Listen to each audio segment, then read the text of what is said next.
అరణ్యాశ్రమంలో సౌనికాది మహామునులందరికీ సూత మహాముని తెలియచేసిన విష్ణు మహిమను విష్ణు భక్తుల చరిత్రములు విని ఆనందించి వేయి నోళ్ల కొనియాడిరి.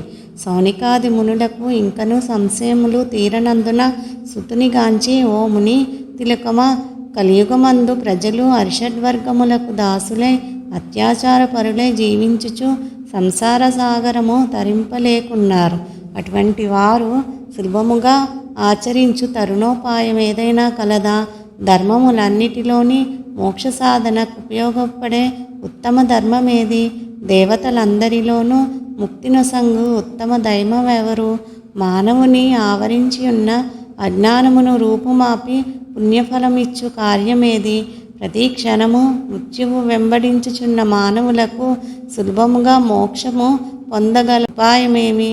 హరినామస్మరణ సర్వదా చేయుచున్న మేము ఈ సంశయములతో ఉన్నాము కాన దీనిని వివరించి తెలియజేయమని కోరిరి. అంతా సూతుడా ప్రశ్నను ఆలకించి, ఓ మునులారా, మీకు కలిగిన సంశయములు తెలుసుకొనవలసినవి. కలియుగమందలి మానవులు మందబుద్ధులు.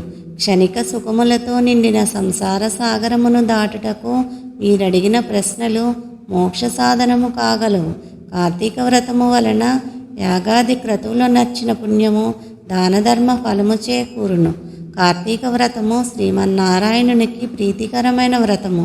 ఇది అన్ని వ్రతముల కంటే ఘనమైనదని శ్రీహరి వర్ణించి ఉన్నాడు. ఆ వ్రత మహిమ వర్ణించుట నాకు శక్తి చాలదు.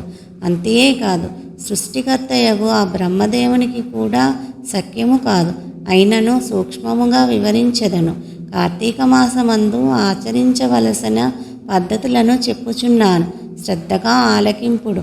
కార్తీక మాసమున సూర్యభగవానుడు తులారాశి అందున్నప్పుడు శ్రీహరి ప్రీతి కొరకు మనకు ముక్తి కలుగుటకు తప్పనిసరిగా నదీ స్నానము చేయవలెను. దేవాలయానికి వెళ్ళి హరిహరాదులను పూజింపవలెను.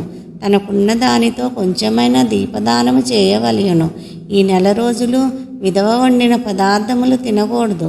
రాత్రులు విష్ణు ఆలయమున కానీ శివాలయమున కానీ ఆవు నేతితో దీపారాధన చేయవలెను. ప్రతిదినము సాయంకాలము పురాణ పఠనము చేయవలెను. ఈ విధముగా చేసిన సకల పాపముల నుండి విముక్తులై సర్వసౌఖ్యములు అనుభవింతురు.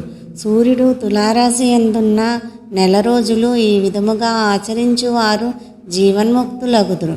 ఇట్లా ఆచరించుటకు శక్తి ఉండి కూడా ఆచరించక కానీ లేక ఆచరించువారులను చూసి ఎగతాళి చేసినా కానీ వారికి ధన సహాయము చేయువారికి అడ్డుపడిన వారును ఇహ మందు అనేక కష్టములు పాలగుటియే కాక వారి జన్మాంతరమునందు నరకములో పడి యమకింకురల చేత నానా హింసల పాలు కాగలరు. అంతేగాక అట్టివారు 100 జన్మల వరకు చండాలాది హీన జన్మములు ఎత్తుదురు.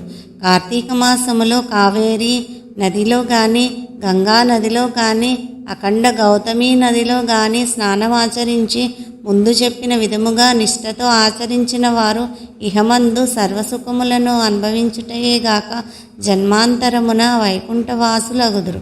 సంవత్సరములో వచ్చు అన్ని మాసముల కన్నా కార్తీక మాసము ఉత్తమమైనది, అధిక ఫలదాయకమైనది, హరిహరాదులకు ప్రీతికరమైనది.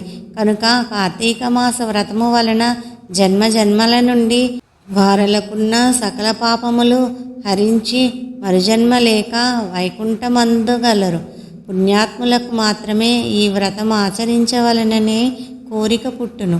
దుష్టులకు, దుర్మార్గులకు, పాపాత్ములకు కార్తీక మాసమన్నా కార్తీక వ్రతమన్నా ఏవగింపు అసహ్యము కలుగును. కాన ప్రతి మానవుడు ఈ పరమసత్యమును గ్రహించి ఇటువంటి పుణ్యకాలమును చేతులారా విడువక ఆచరించవలెను. ఇటులా నెల రోజులు చేయలేని వారులు కార్తీక శుద్ధ పౌర్ణమి నాడు అయినను తమ శక్తి కొలది వ్రతమాచరించి పురాణ శ్రవణము చేసి జాగరణము ఉండి మరునాడు ఒక బ్రాహ్మణునకు భోజనమిడినచో నెల రోజులు చేసిన ఫలముతో సమాన ఫలము కలుగును. ఈ మాసములో ధనము, ధాన్యము, బంగారము, గృహము, కన్యాదానములు చేసినచో ఎప్పటికీ తరగని పుణ్యము లభించును. ఈ నెల రోజులు ధనవంతుడైనను బీదవాడైనను మరెవ్వరైనను సరే సదా హరినామస్మరణ చేయుచు పురాణములు వింటూ పుణ్యతీర్థములను సేవిస్తూ దాన ధర్మములు చేయుచున్న ఎడల వారికి పుణ్యలోకములు అబ్బును. ఈ కథను చదివిన వారికి శ్రీమన్నారాయణుడు సకలైశ్వర్యములు ఇచ్చి వైకుంఠ ప్రాప్తి కలుగు చేయును.